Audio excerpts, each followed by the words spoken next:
In diesem Video reisen wir zusammen nach Ho Chi Minh Stadt, besser bekannt als Saigon. Wir streifen durch die chaotischen Straßen und schauen uns dabei natürlich ein paar der bekanntesten Sehenswürdigkeiten an. Los geht's! Willkommen in Saigon. Die Stadt ist heiß und feucht das ganze Jahr über. Die Trockenzeit ist von Dezember bis April, während die Regenzeit von Mai bis November dauert.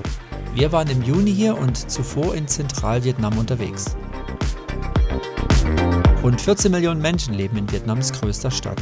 Es gibt etwa 900.000 Autos und unglaubliche 9 Millionen Motorräder, was den Verkehr auf den ersten Blick wie totales Chaos wirken lässt. Bis zur Wiedervereinigung 1976 hieß die Stadt noch Saigon, bis sie dann zu Ehren des nordvietnamesischen Revolutionsführers in Ho Chi Minh Stadt umbenannt wurde. Dennoch wird der alte Name Saigon besonders von Einheimischen weiterhin verwendet.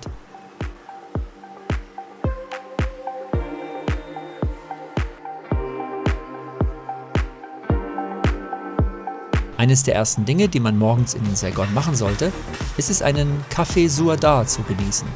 Das ist vietnamesischer Kaffee mit Kondensmilch. Und wo kann man das besser machen, als in einem Hochhaus, das quasi nur aus Kaffeeläden besteht?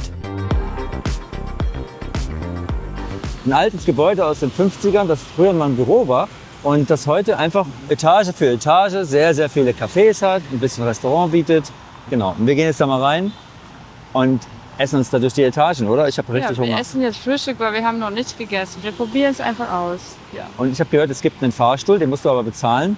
Ansonsten hast du da 9 Etagen, in denen du einfach nach oben kletterst und hoffentlich was Leckeres findest. Und wir schauen mal, was wir für uns Leckeres finden.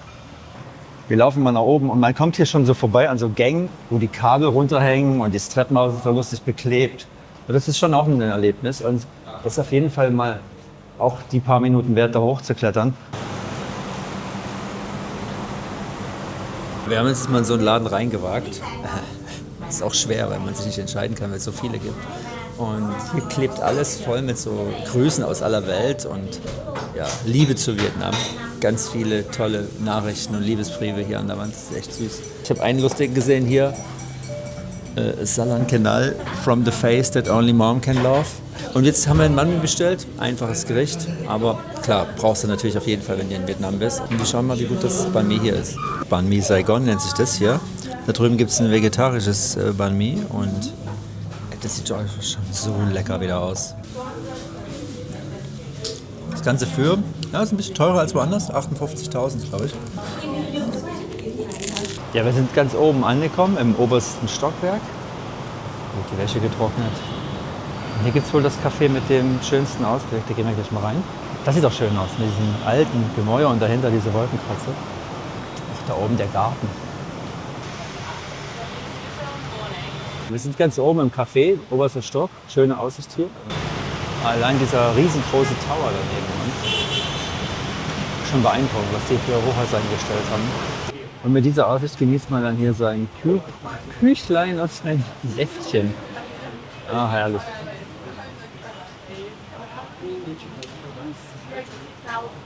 Der Fahrstuhl übrigens, wenn ihr mit dem Fahrstuhl fahren wollt, kostet 3.000 Dong pro Person. Wenn ihr ein Käffchen nehmt, kriegt ihr den Preis auch wieder erstattet. Also könnt ihr auch mit dem Fahrstuhl fahren, wenn ihr ganz nach oben wollt. Ja, und nicht weit weg von dem Café, in dem wir eben waren, gibt es hier die Ho Chi Minh Statue. Das ist übrigens der Fotospot in Saigon. Jeder Tourist und jeder Einheimische macht hier ein Erinnerungsfoto von Onkel Ho, wie ihn die Vietnamesen liebevoll nennen. Und gleich dahinter steht das Volkskomitee-Gebäude, eines der schönsten Beispiele französischer Kolonialarchitektur hier in Saigon. Die cremeweiße und aufwendig verzierte Fassade erinnert sehr an das Hotel de Ville in Paris. Der nächste Stop ist der legendäre Ben Thanh Markt, erbaut 1914 und mit über 1500 Ständen das schlagende Herz der Stadt. Ja, willkommen hier in Distrikt 1 in Ho Chi Minh. Berühmtes Wahrzeichen von Distrikt 1 ist hier der berühmte Markt, in den wir jetzt gleich reingehen werden. Und was gibt es da drin eigentlich zu kaufen? Nur Textilien, Fleisch, Fisch, wie in den anderen Märkten, die wir bis jetzt gesehen haben? Komm, wir gehen mal rein und gucken. Hier findet man einfach alles. Frisches Obst, Gewürze, Kleidung, Souvenirs und natürlich köstliches Streetfood. Der Duft von Pho, Banh Mi und frisch gebrühtem Kaffee liegt in der Luft. Ja, du denkst, draußen ist es heiß, dann hier willkommen im Dampfgarer, denn hier drinnen staut sich die Hitze unter diesen Metallplatten, richtig heiß hier drinnen. Und wir gucken mal schnell durch und gehen dann wieder raus. Verkäufer rufen ihre Waren aus, Touristen feilschen um Preise. Es ist kochend heiß und alles versinkt in diesem faszinierenden Chaos. Ein Stück rein und du hast hier auch einen kleinen Food Court, wo du dir ein paar Nudeln reinziehen kannst. Im Grunde hat hier jeder so ein bisschen dasselbe im Angebot. Also du läufst hier vorbei und jeder hat dieselbe Karte und denselben Preis. Egal wo du hinkommst. Was haben wir denn da? 60.000, 20.000. Also so ab 3-4 Euro kriegst du so ein Essen. You find vegetarian food?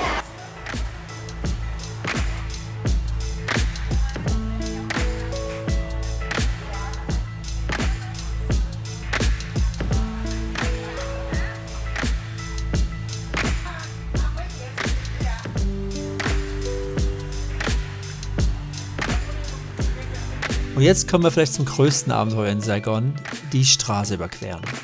Mit knapp 9 Millionen Motorrädern auf den Straßen ist der Verkehr hier, sagen wir mal, einzigartig.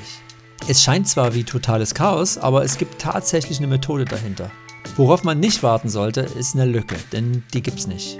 Man muss einfach loslaufen und bitte nicht rennen oder abrupt stehen bleiben, denn das bringt das ganze System durcheinander. Zugegeben, beim ersten Mal ist es furchteinflößend, aber nach ein paar Versuchen wird es dann fast zur Routine.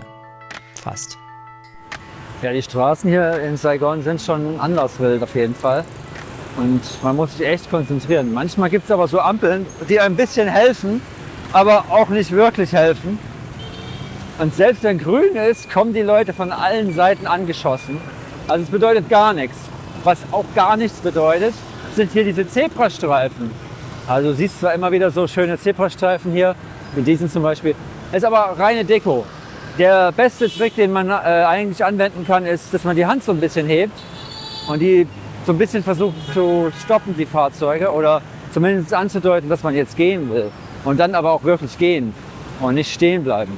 Das ist der einzige Tipp, den man so hat hier und funktioniert einigermaßen. Aber Ampeln sind auch nicht wirklich eine Garantie dafür, dass du sicher über die Straße kommst.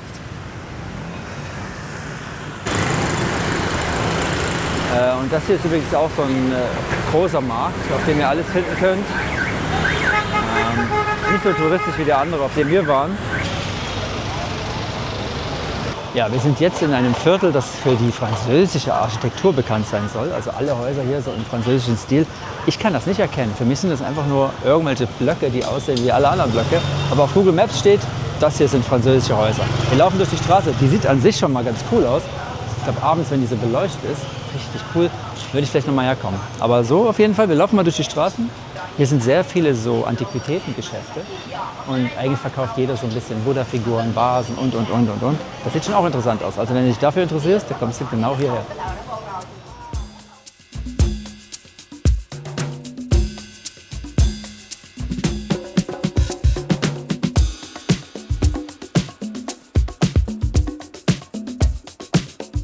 Wir stehen jetzt vor dem japanischen Viertel, zumindest vor dem Eingang davon. Wir gehen jetzt hier in das japanische Viertel rein und schlendern da ein bisschen durch die Gassen. Ich habe gehört, man darf da nicht filmen, aber wir versuchen es trotzdem.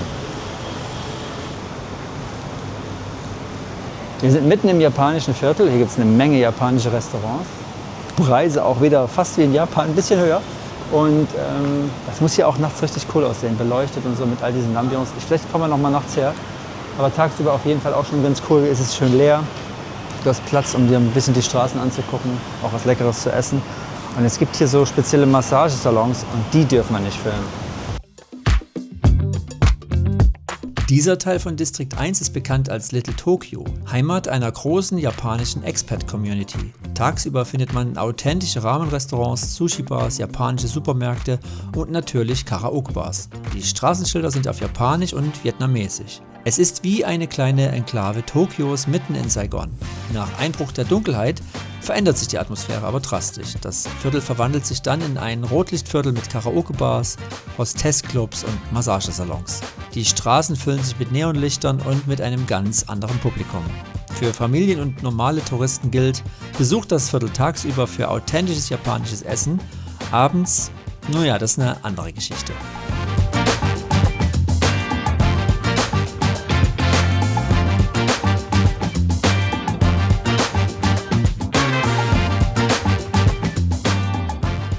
Eine der vielen Kirchen hier in Ho Chi Minh ist hier die Nao To Tong Ding, wie auch immer man sie ausspricht. Die rosa Kirche hinter mir. Wir haben gerade versucht, da reinzukommen. Ist nicht. Da vorne ist ein Wachmann, der weist alle Touristen ab. Wahrscheinlich, weil sie nicht dazugehören oder kurze Hosen haben oder. Du kommst nicht rein. Das heißt, du kannst es eigentlich nur von außen angucken. Von außen eine schöne rosa Kirche. Aber interessant übrigens, dass nur 10% der Menschen in Vietnam überhaupt katholikisch sind oder katholisch sind. Und der größte Teil in Vietnam eigentlich gar keine Religion hat und nur ein ganz kleiner Teil ist buddhistisch. Habt da wieder was gelernt.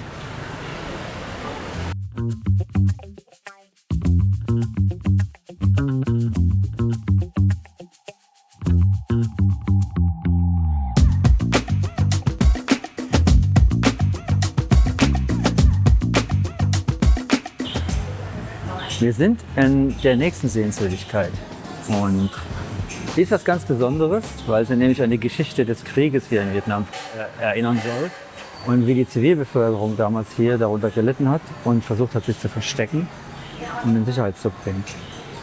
Ja, es ist eigentlich ein Café und aber auch irgendwie so ein bisschen ein Museum, das damals ein Schutzbunker auch war und heute dazu dient, den Leuten zu erzählen, wie die Leute sich versteckt haben. Und ganz viele so Utensilien aus der Zeit werden hier gezeigt, Fotos aus der Zeit werden gezeigt und. Wir werden wahrscheinlich auch gleich noch diesen Tunnel sehen, in dem sich die Leute versteckt haben. Und ich kriege da auch mal rein für euch, damit ihr mal sehen, wie eng das da ist. Okay, ich versuche das mal. Ich habe natürlich Angst, da auch runterzufallen. Ne? Oh. Oh. Ja, da drunter ist ein ganzer Tunnelgang und das sieht interessant aus. Und genau, ich gehe mal ganz runter, dann sieht man mal ein bisschen, wie klein das hier unten ist. Also man stößt hier auch an den Decken einmal an. Das Wichtigste ist aber immer, dass man ein Bild von Ho Chi Minh hat, damit man weiß, warum man sich hier unten versteckt und für wen man das Ganze macht. Hier ist auch ein kleiner Fernseher zu sehen, der war wahrscheinlich damals nicht hier drin. Und eine Überwachungskamera, die Leute oben im Café werden jetzt wahrscheinlich lustig über mich lachen, wie ich unten langlaufe und alles im Deck. Hier unten wurden auch Waffen und Munition gelagert und dann für den Angriff vorbereitet. Hier ist noch eine Treppe, da geht es auch hoch anscheinend. Da geht es in eine Art Leiter nach oben und da ist man dann im zweiten Stock. Also nochmal eine Art Notausgang ist da auch geschaffen worden. Falls doch jemand hier reinkommen sollte, dann kann man, wow, hier schallt das aber, dann kann man dann da oben rein. Hier unten sind die Waffenboxen zu sehen, wo dann die Munition gelagert wurde, um dann von hier aus angeblich den Friedenspalast anzugreifen oder den Palast anzugreifen. Ich muss mal ein bisschen gucken, ob ich noch ein bisschen was zur Geschichte selbst finde. Wer genau jetzt hier sich versteckt hat und warum und so. Ist ein bisschen schlecht dokumentiert. Man kriegt eine Karte in die Hand gedrückt, wo man was zu trinken bestellen kann. Aber so richtig sieht man nicht, um was es hier geht.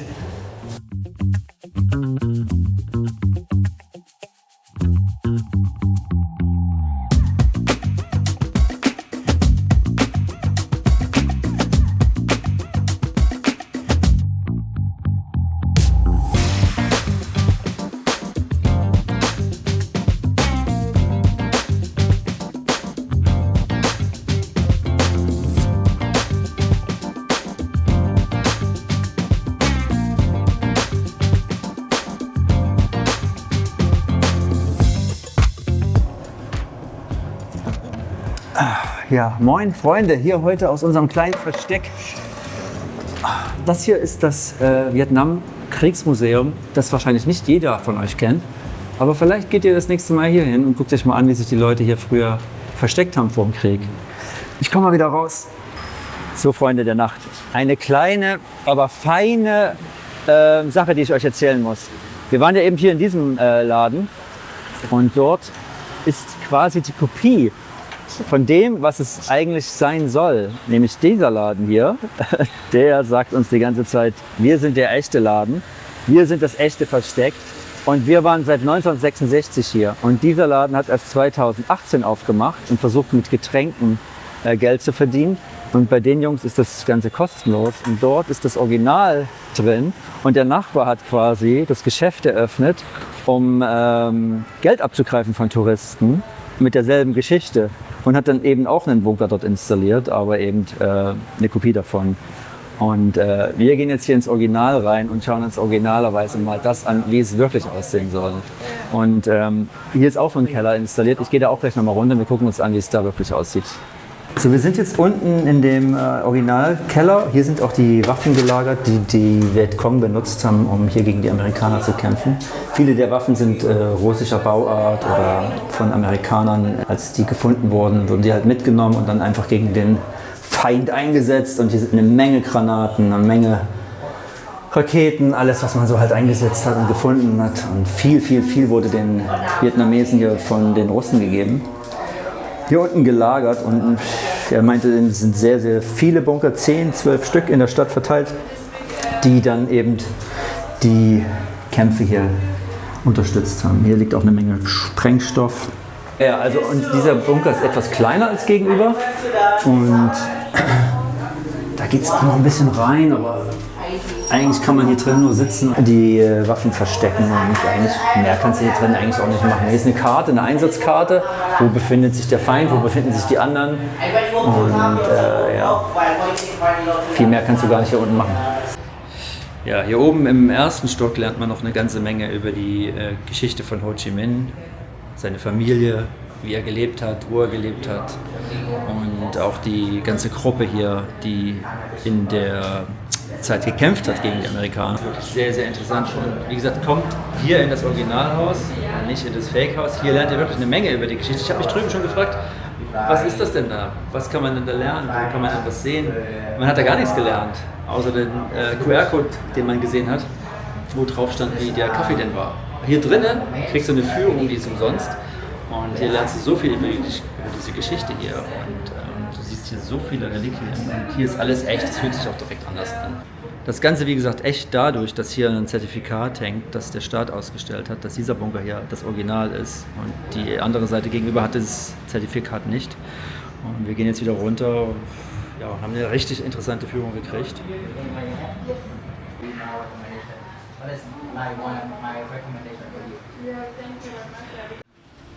Wir stehen aktuell vor der Kathedrale von Saigon, die sich auch Notre Dame von Saigon nennt. Und wie man sieht man eigentlich nichts. Ein großes Gerüst und ich zeige euch kurz, wie es aussehen sollte, aber ja. Also wenn du herkommst, ist es wahrscheinlich so. Wunderschön, eine Kirche. Heute leider nicht. Aber hier nebenan ist auch direkt die nächste Sehenswürdigkeit, das große alte Postamt von Saigon. Französische Architektur, große Uhr, so ähnlich wie der Markt, den wir gesehen haben. Sieht eigentlich fast genauso aus. Und da drin ist so ein bisschen so Zeitreise angesagt, glaube ich. Wir gehen da rein und gucken uns das direkt nochmal an. Aber es soll so ein bisschen aussehen wie so 18. Jahrhundert, 19. Jahrhundert. Bisschen Jugendstil, ein bisschen so alt. Wir sind vor der alten Post. Ich gehe jetzt gleich mal da rein mit euch und wir schauen uns die Architektur von drinnen an. Und dann schreiben wir uns selbst noch mal eine Postkarte als kleine Erinnerung, dass wir hier waren. Und mal schauen, wie lange das dauert, bis die bei uns zu Hause ankommt. Und der erste Eindruck ist, wow, groß. Groß und voller Souvenirshops. Eigentlich nur Souvenirshops. Ich hoffe, hier gibt es auch noch irgendwo Postkarten, Briefmarken. Das muss da hinten sein. Aber ja, die Bogenhalle hier schon mal interessant zu sehen. Die Farbgebung auch interessant mit dem Grün und dem Gelb. Aber hier kannst du Silberringe kaufen, Schmuck kaufen. Alles, was ich jetzt im DHL-Shop in der Post zu Hause nicht finden würde. Es gibt hier auch Lady Shaver, Rasierer, Parfum. Es gibt alles. Briefe habe ich noch nicht gefunden. Ah ja, doch, hier hinten ist so ein bisschen die Postabteilung. Hier gibt es Briefe und Briefmarken zu sehen. Metall, Roboter, Panzer, alles Mögliche. Die Post beschränkt sich so ein bisschen auf diesen kleinen Bereich, der hier vorne ist irgendwie. Also ganz hinten in der Post, sorry. Ja, und du kannst natürlich nicht ins Postamt gehen und keinen Brief schreiben. Deswegen schicken wir uns jetzt selbst eine Postkarte nach Hause, um dann und noch ein bisschen Erinnerung zu kriegen. Wenn die Postkarte irgendwann ankommt, so in 10, 20 Jahren, dann wissen wir waren hier im Postamt und in Vietnam und erinnern uns dann ganz toll dran. Wir sind ein bisschen weiter gelaufen in dem nächsten Instagram-Hotspot, den Google uns angeboten hat. Und das ist hier dieses Büchercafé. Auch wieder alle mit Kameras unterwegs. Ja. Aber wenn du mal eine Geschäftsidee für Deutschland brauchst, Ein paar Bücher, eine alte Wendeltreppe wie bei Harry Potter. Und was ich sehe, die Großhonecke, also alles voll mit Wand mit nur süßen Kram. Also ein paar Bücher reichen nicht, du brauchst schon auch noch irgendwas Leckeres zum Essen. Ne? Aber das zieht die Leute an anscheinend. Ich zeige euch mal ein bisschen was.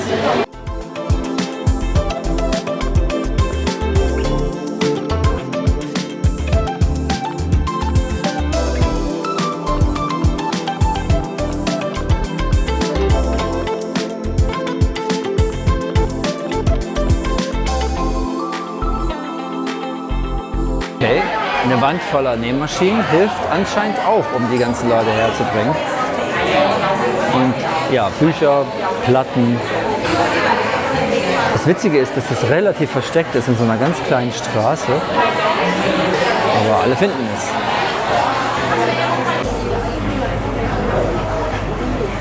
Ja, im Grunde eine große Bibliothek. Bevor du deine Bücher alle auf den Müll wirfst, mach doch einen Kaffee draus. Ja, Croissants ohne Ende. Sind die denn echt? Ich glaube nicht. Das sind uralte Dinger, oder? Aber Santa kann schlecht lesen.